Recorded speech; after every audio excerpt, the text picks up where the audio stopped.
جمعية الدعوة والإرشاد وتوعية الجاليات بمحافظة بدر. الحمد للہ رب العالمین والصلاة والسلام علی اشرف الانبیاء والمرسلین اما بعد۔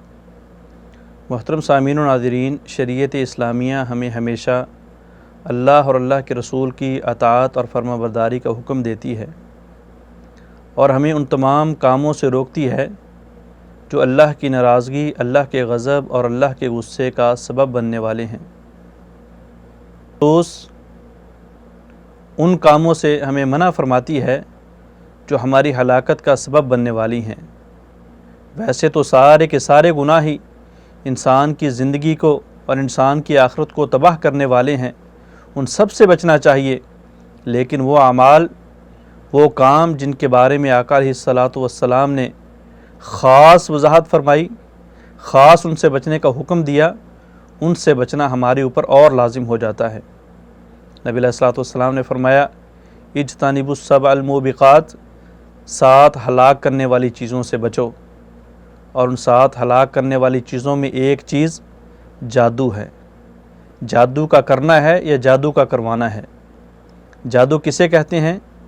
جادو سے مراد کہ جادوگر کے ذریعے شیطان کا قرب حاصل کرنا، یا جادو کی جتنی بھی تعریفات ہیں اگر ان کو اکٹھا کیا جائے اور ان کا خلاصہ نکالا جائے تو جادو سے مراد کہ جادوگر اور شیطان کے درمیان معاہدہ، اسے جادو کہا جاتا ہے، کیونکہ شیطان جادوگر کی مدد اسی صورت میں کرتا ہے جب وہ اس سے حرام کام کرواتا ہے، اس سے شرکیہ کام کرواتا ہے۔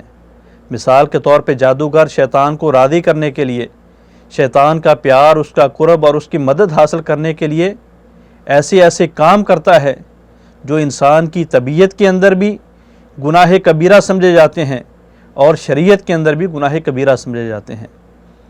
جادوگر شیطان کے حکم سے شیطان کو راضی کرنے کے لیے نعوذ باللہ قرآن مجید کو قدموں کے نیچے لکھتا ہے، قرآن مجید کو پلیدگی سے لکھتا ہے، قرآن مجید کو عورت کے حیض کے خون سے لکھتا ہے۔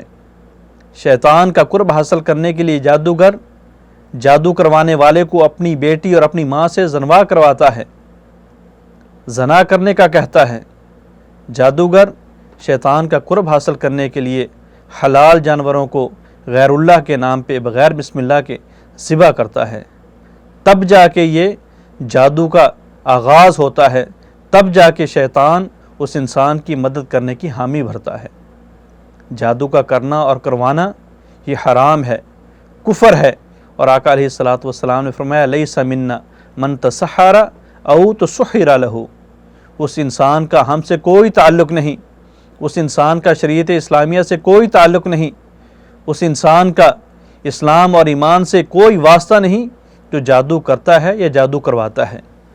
تو کیا یہ جادو اثر رکھتا ہے؟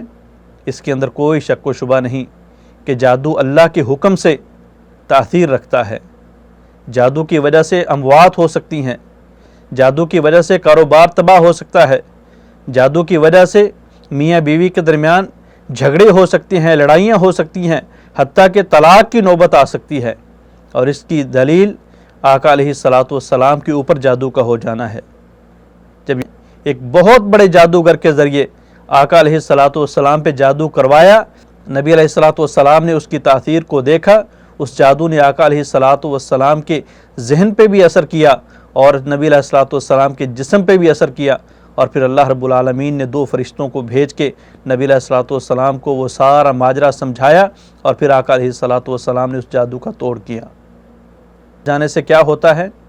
نبی علیہ الصلاۃ والسلام نے فرمایا، جادو کا کرنا اور کروانا یہ تو حرام ہے، کفر ہے، دائرہ اسلام سے خارج ہونے والی بات ہے، لیکن خالی جادوگر کے پاس جا کے اس سے کسی بات کا پوچھنا اور اس کے اوپر ایمان لے آنا، اس کی تصدیق کر دینا، آقا علیہ الصلاۃ والسلام نے فرمایا ایسے انسان کی 40 دن نماز قبول نہیں ہوتی۔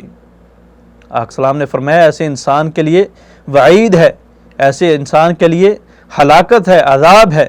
اللہ تعالی ہمیں اس عظیم گناہ سے بچنے کی توفیق عطا فرمائے۔ السلام علیکم ورحمۃ اللہ وبرکاتہ۔